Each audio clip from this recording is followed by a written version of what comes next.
I'm Kevin. This is Supercar Garage ATL, and just like the title of the video said, today we're going to explore some transmission issues and how to resolve them. Behind me we've got a 720S, and today we're going to do a transmission service, and we're going to also remove the valve actuation block that changes the gears hydraulically and service that as well. We'll show you what we find. Who knows? It's going to be interesting.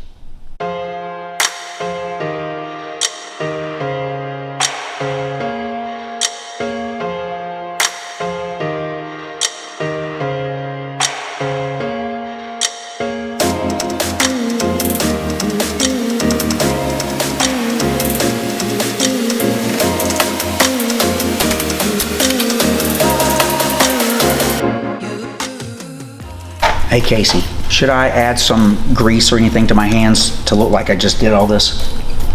You might want to add a little bit. Just a little bit? Just a little bit. Okay. Oh, so I've been over here getting dirty. Welcome back. You just saw me take the salve block off of the transmission, and here's what we're looking for. These are the 4 solenoids that actuate and move the gears electronically. Here's the problem though.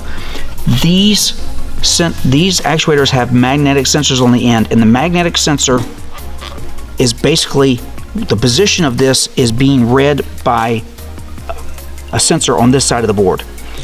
When these move back and forth, if they've accumulated some debris, this is actually metal debris that's sticking to these magnets, this debris will build up thick enough that it confuses the sensor and it doesn't know if you're actually in gear or out of gear, and then you'll lose half your gears. So if you've got 7 forward gears, you now could do 1, 3, 5, and 7, or maybe you're only getting 2, 4, and 6. We'll clean these, we'll reinstall it. We're gonna do a service on the transmission, new fluids, new filters. And by we, I mean Casey. He's gonna help a little bit. I got dirty, So let's see the rest. Okay, so here's what we're really looking at. If you notice, there's a gap underneath this magnet. It doesn't actually touch the plate, but as you look at the others that have all the magnetic debris on them, the gap is eroded. It's not there anymore.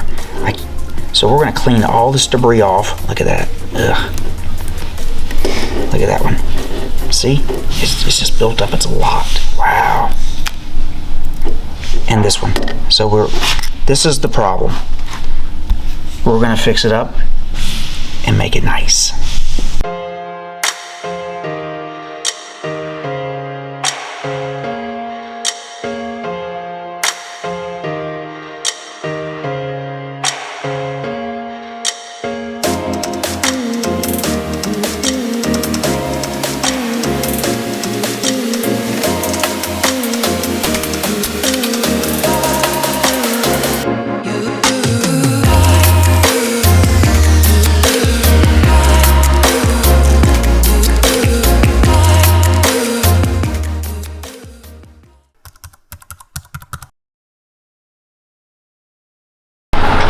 So in case you're wondering, if you want to haul your toys around and do it in style, this is the way to do it.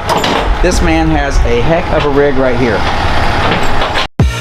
I live inside my own world of make-believe. Kids screaming in the cradles, profanities.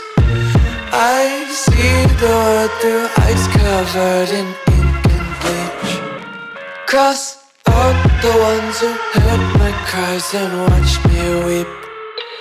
I love everything. Fire spreading all around. And so there's an old saying, an ounce of prevention is worth a pound of cure. Why do we do the maintenance on these cars preventatively? Because we don't want to have to repair things. Obviously it's no fun to spend money on something that you've already spent money on. Take a look at this engine for a moment. Now, it's probably no surprise, it looks like it's almost cut in half. This is one of the rods that came out of the engine. This one's about to snap. This one is the one that snapped. As it was rotating around, it just sliced this engine almost all the way in half. These things can be prevented, tuned properly, maintained frequently, and always check your coolant levels, your oil levels, your transmission fluid levels. That's the way to maintain the car and prevent having to do some of this stuff.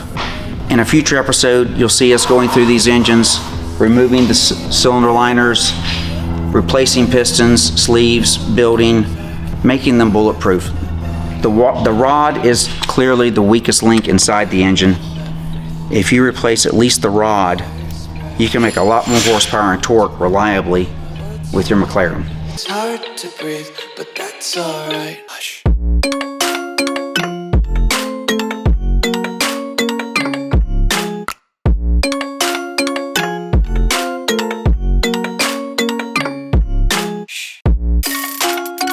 So Casey, what are we doing over here?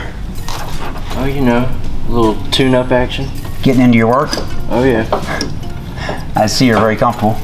I wouldn't say very. What are we doing right now? Spark plugs? Spark plugs. Ah, the dreaded spark plugs. So much fun. Well, Tons of fun. I'll see you at lunchtime. Yeah. We'll come back in a couple of hours. He's gonna be there for a minute. So Chris is over here removing an alternator, and this is the spacer for the alternator, but it looks like, Chris, someone modified this one because I guess they couldn't get it in and out easily. They did, so instead of taking the normal way, they took the easy way. That's unacceptable. We'll replace it. Thanks for watching. You guys come back and see us again.